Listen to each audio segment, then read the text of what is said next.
Hello everyone, welcome back to my channel. This is part 3 video of passive voice of all present tenses sentences. जी हाँ, आप सभी ने passive voice of all present tenses sentences इस video का part 1 और part 2 दोनों ही देखा होगा. अब ये मैं आपके लिए लेकर आई हूँ पार्ट 3, ठीक है, जिसमें हम प्रेजेंट परफेक्ट टेंस का पैसिव वॉइस सीखेंगे. तो चलिए वीडियो को शुरू करते हैं. दोनों वीडियोस अगर आप देखना चाहते हैं, जो प्रीवियस वीडियोस हैं पार्ट 1 पार्ट 2, तो उन्हें आप देख सकते हैं. इसी वीडियो के डिस्क्रिप्शन बॉक्स में लिंक अवेलेबल है, आप वहां जाकर चेक कर लीजिए. शुरुआत करते हैं प्रेजेंट परफेक्ट टेंस की पैसिव वॉइस. ठीक है, तो जी टेंस के बारे में तो नॉलेज आपको पहले से ही होनी चाहिए अगर आप एक्टिव पैसिव वॉइस सीख रहे हैं. तो ऐसा मैं अज्यूम करके चल रही हूँ कि आपको टेंसेस आते हैं. अब हम देखते हैं प्रेजेंट परफेक्ट टेंस के एक्टिव वॉइस सेंटेंसेस का स्ट्रक्चर कैसा होता है. ठीक है, क्या मेथड हम फॉलो करते हैं. तो यहाँ पर सबसे पहले अफर्मेटिव सेंटेंसेस का हम देखेंगे स्ट्रक्चर, जिसमें सबसे पहले सब्जेक्ट आता है. सब्जेक्ट के बाद हेल्पिंग वर्ब हैज़ और हैव लगाई जाती है. फिर उसके बाद V3 यानी वर्ब की थर्ड फॉर्म आती है. फिर उसके बाद ऑब्जेक्ट आता है. कहीं कहीं पर ऑब्जेक्ट के बाद कुछ अदर वर्ड्स भी आ जाते हैं. ध्यान रहे, अदर वर्ड्स में जितने भी वर्ड्स आते हैं वो आपके पार्ट्स ऑफ स्पीच से ही रिलेटेड होते हैं.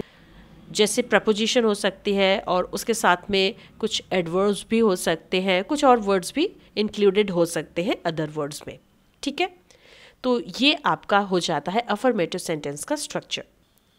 अब इसके बाद अगर सेंटेंस आपका नेगेटिव है तो वहाँ पर सिर्फ थोड़ा सा चेंज आता है. जैसे सबसे पहले सेंटेंस में सब्जेक्ट आएगा, सब्जेक्ट के बाद वही हेल्पिंग वर्ब हैज़ और हैव, फिर उसके बाद हम नॉट लगाएंगे. यानी आपको बेसिकली हेल्पिंग वर्ब के बाद ही नॉट लगाना है. नॉट के बाद आएगा V3 वर्ब की थर्ड फॉर्म, फिर उसके बाद ऑब्जेक्ट. तो ये तो हो गया आपका स्ट्रक्चर्स. चलिए अब देख लेते हैं प्रेजेंट परफेक्ट टेंस से रिलेटेड एक्टिव वॉइस सेंटेंसेस के कुछ examples. So, very first sentence is Adam has had the breakfast in the morning.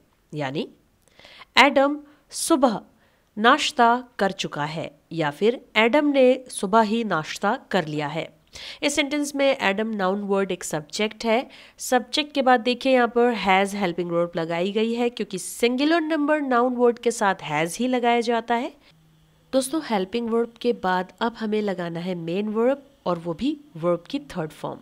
तो यहाँ पर मेन वर्ब की तरह हैड का यूज़ किया गया है. अब यहाँ पर थोड़ा सा डिस्क्रिप्शन दे देती हूँ जिसे पता नहीं है.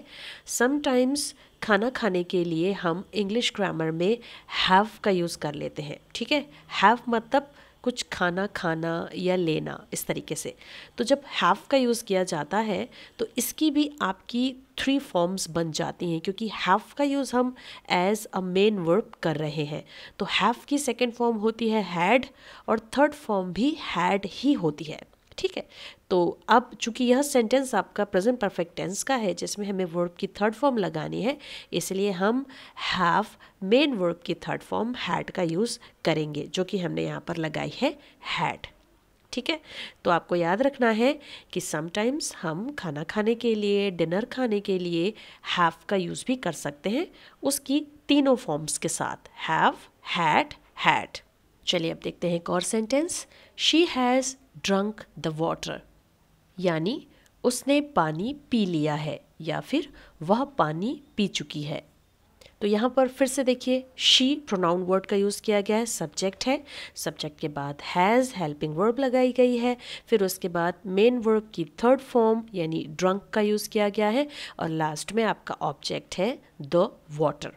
ठीक, ड्रिंक, ड्रंक, ड्रंक, ये आपकी वर्ब की 3 फॉर्म्स होती हैं, जिनमें से हमने थर्ड फॉर्म ड्रंक का यूज़ किया है इस सेंटेंस में.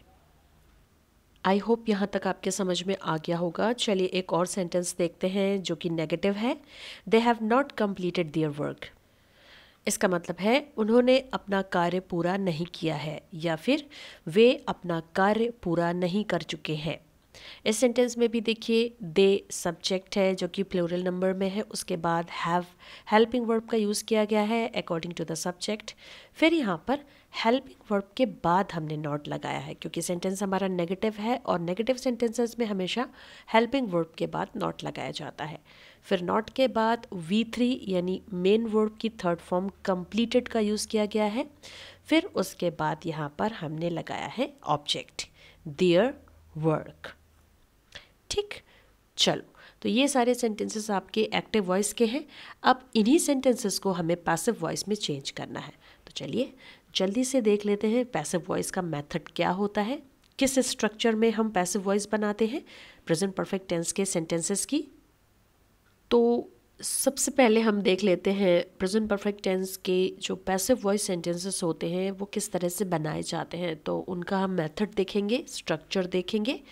तो सबसे पहले अफर्मेटिव सेंटेंस का स्ट्रक्चर देखिए, सबसे पहली वाली लाइन में पैसिव वॉइस।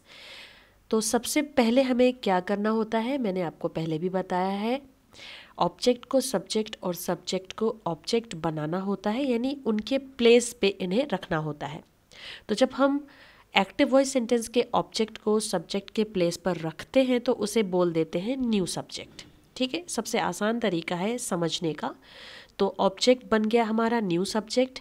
न्यू सब्जेक्ट के बाद हमें हेल्पिंग वर्ब लगानी होती है। तो हेल्पिंग वर्ब यहाँ पर हैज़ और हैव ही लगाई जाएगी, जो कि प्रेजेंट परफेक्ट टेंस की हेल्पिंग वर्ब होती है। लेकिन चूंकि यह एक पैसिव वॉइस सेंटेंस होगा तो इसकी एक पैसिव वॉइस हेल्पिंग वर्ब भी मानी जाती है, यानी हमें हैज़ और हैव के साथ ऐड करना होता है बीन, BEEN वाला बीन। ठीक है, हैज़ बीन, हैव बीन, तो ये आपकी पैसिव वॉइस की हेल्पिंग वर्ब कहलाती है। इसके बाद हम लगाते हैं V3 यानी वर्ब की थर्ड फॉर्म। वर्ब की थर्ड फॉर्म के बाद हम लगाते हैं प्रपोजिशन बाई को, और बाई के बाद हमें लगाना होता है न्यू ऑब्जेक्ट। ध्यान रहे ये न्यू ऑब्जेक्ट कहाँ से आया, जी हाँ, हमने एक्टिव वॉइस सेंटेंस के सब्जेक्ट को बनाया है ऑब्जेक्ट, जिसे हम यहाँ न्यू ऑब्जेक्ट कह रहे हैं। तो इस तरह से ये आपका अफर्मेटिव सेंटेंस का स्ट्रक्चर हो गया, यानी एक्टिव वॉइस सेंटेंसेस को आप पैसिव वॉइस में जब बदलेंगे तो इसी स्ट्रक्चर को फॉलो करेंगे प्रेजेंट परफेक्ट टेंस के सेंटेंसेस में। इसके बाद अगर सेंटेंस आपका नेगेटिव है तो सिंपली आपको नॉट लगाना है हेल्पिंग वर्ब के बाद। स्ट्रक्चर देख लीजिए, सबसे पहले आएगा न्यू सब्जेक्ट, न्यू सब्जेक्ट के बाद हेल्पिंग वर्ब हैज़ और हैव। अब यहाँ पर ध्यान रखना है कि हैज़ और हैव तो आपने लगा दिया है और उसके बाद नॉट भी आ जाएगा, लेकिन नॉट के तुरंत बाद आपको बीन लगाना है। अब यहाँ पर कई बार स्टूडेंट्स कंफ्यूज हो जाते हैं। तो हैज़ और हैव जब भी आप लगाएंगे नेगेटिव सेंटेंस में तो बीन भी लगाना होता है, क्योंकि हैज़ बीन और हैव बीन ये पैसिव वॉइस की हेल्पिंग वर्ब होती है।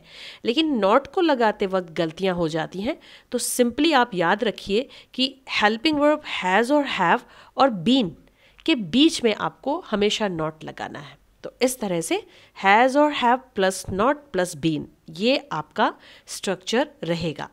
फिर बीन के बाद पहले की तरह V3 यानी वर्ब की थर्ड फॉर्म आएगी, उसके बाद बाई आएगा और उसके बाद लास्ट में हम ऐड कर देंगे न्यू ऑब्जेक्ट। अगर कोई अदर वर्ड्स आए हुए हैं तो न्यू ऑब्जेक्ट के बाद आप अदर वर्ड्स ऐड कर सकते हैं, जो कि हम अभी एग्जाम्पल्स में देखेंगे। तो चलिए सबसे पहले वाला जो एक्टिव वॉइस सेंटेंस है उसका हम पैसिव वॉइस बनाते हैं। तो सेंटेंस है Adam has had the breakfast in the morning. ठीक, अब इसे हम पैसिव वॉइस बनाएंगे। तो जी आपके सामने है passive voice sentence red colour में, पहले मैं उसे पढ़ देती हूँ। The breakfast has been had by Adam in the morning. ठीक, ये आपका पैसिव वॉइस सेंटेंस है। कैसे बनाया, किस तरह से फॉलो किया है मेथड को, आइए देखते हैं। तो जी एज़ यूजुअल हमने सबसे पहला जो रूल है एक्टिव पैसिव वॉइस का उसको फॉलो किया है। हमारा सेंटेंस में ऑब्जेक्ट क्या था, आप ध्यान से देखिए एक्टिव वॉइस सेंटेंस को ऊपर की तरफ, द ब्रेकफास्ट। ठीक, इन द मॉर्निंग ये आपके अदर वर्ड्स हैं। जैसा कि मैंने आपको बताया था कि अदर वर्ड्स में आपका प्रीपोजिशंस आते हैं, कुछ नाउन वर्ड्स भी आ जाते हैं, एडवर्ब्स भी आ जाते हैं। तो यहाँ पर इन द मॉर्निंग ये आपके अदर वर्ड्स हैं। तो हमारा जो ऑब्जेक्ट है वो क्या हुआ, द ब्रेकफास्ट। तो द ब्रेकफास्ट को हमने पैसिव वॉइस सेंटेंस में सबसे पहले लिख दिया है, क्योंकि ये हमारा बन गया है न्यू सब्जेक्ट। ठीक, ऑब्जेक्ट को हमें सब्जेक्ट बनाना था।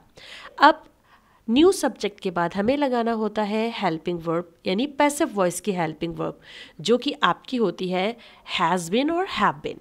यहाँ पर द ब्रेकफास्ट के अकॉर्डिंग आपको लगाना होगा हैज़ बिन।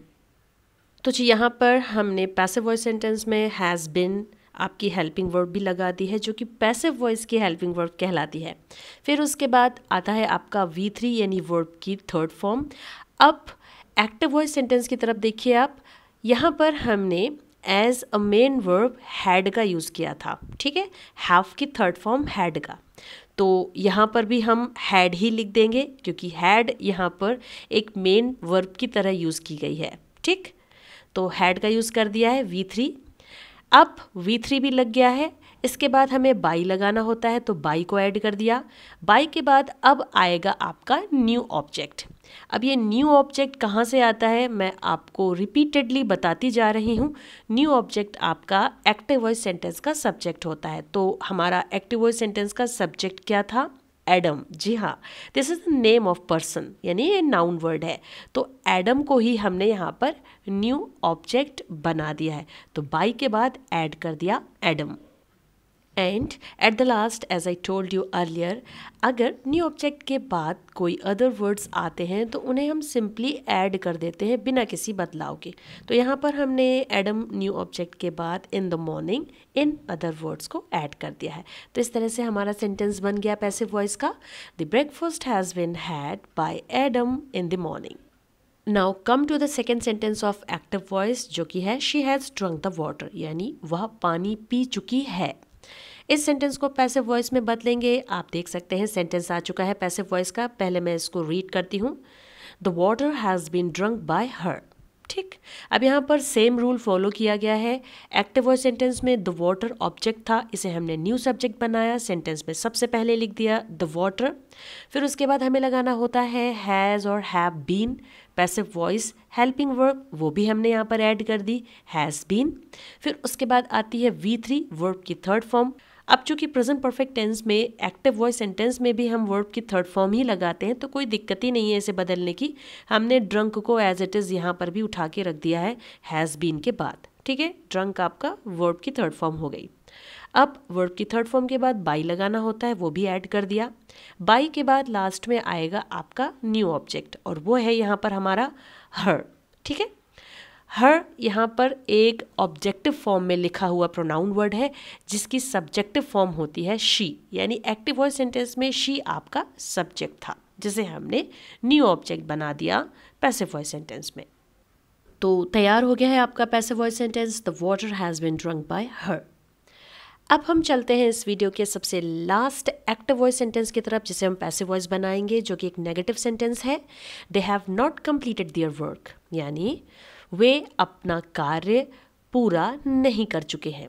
अब इसका पैसिव वॉइस मैं बना चुकी हूँ, सेंटेंस सबसे नीचे है रेड कलर में, ध्यान से देखिए। Their work has not been completed by them. अब रूल्स को फॉलो करते हैं। ऑब्जेक्ट को सब्जेक्ट हमने यहाँ बनाया है। हमारा ऑब्जेक्ट क्या था? जी हाँ, देयर वर्क। तो इसे हमने न्यू सब्जेक्ट बनाया, सेंटेंस के सबसे स्टार्टिंग में लिख दिया है देयर वर्क। उसके बाद हमें लगानी होती है हेल्पिंग वर्ब। अब चूंकि यह एक नेगेटिव सेंटेंस है तो थोड़ा सा ध्यान रखना है। यहाँ पर पहले हम लगाएंगे हैज़ के बाद हमें लगाना होगा नॉट, ठीक है। तो हमने यहाँ पर पहले लगा दिया हैज़ और उसके बाद लिख दिया है नॉट। अब नॉट के तुरंत बाद आपको ऐड कर देना है बीन, यानी BEEN वाला बीन। फिर उसके बाद वर्ब की थर्ड फॉर्म कंप्लीटेड यहाँ पर लिखी गई है। V3 के बाद बाई लगाना होता है, बाई भी यहाँ पर आ गया है। बाई के बाद सबसे लास्ट में आता है न्यू ऑब्जेक्ट। अब फिर से आप एक्टिव वॉइस सेंटेंस को चेक कीजिए ऊपर की तरफ, थर्ड एक्टिव वॉइस सेंटेंस, जहाँ पर दे आपका सब्जेक्ट था। तो दे आपका एक सब्जेक्टिव फॉर्म है, इसकी ऑब्जेक्टिव फॉर्म क्या होगी? जी हाँ, देम। तो बाई के बाद हमने ऐड कर दिया है देम को। आप देख सकते हैं पैसिव वॉइस सेंटेंस में। तो पूरा सेंटेंस आपका तैयार हो चुका है पैसिव वॉइस। तो सेंटेंस कुछ इस तरह से है, their work has not been completed by them. उम्मीद करती हूँ आप सभी को समझ में आ गया होगा कि किस तरह से हम प्रेजेंट परफेक्ट टेंस में एक्टिव वॉइस सेंटेंसेस को पैसिव वॉइस में चेंज करेंगे। सारा मेथड मैंने यहाँ पर आपको बता दिया है। अब ऐसे ही कुछ और टेंसेस के सेंटेंसेस में लेकर आऊँगी, तो तब तक के लिए वेट कीजिए to be continue into the next video. Keep watching. Thank you so much. Take care. Bye bye.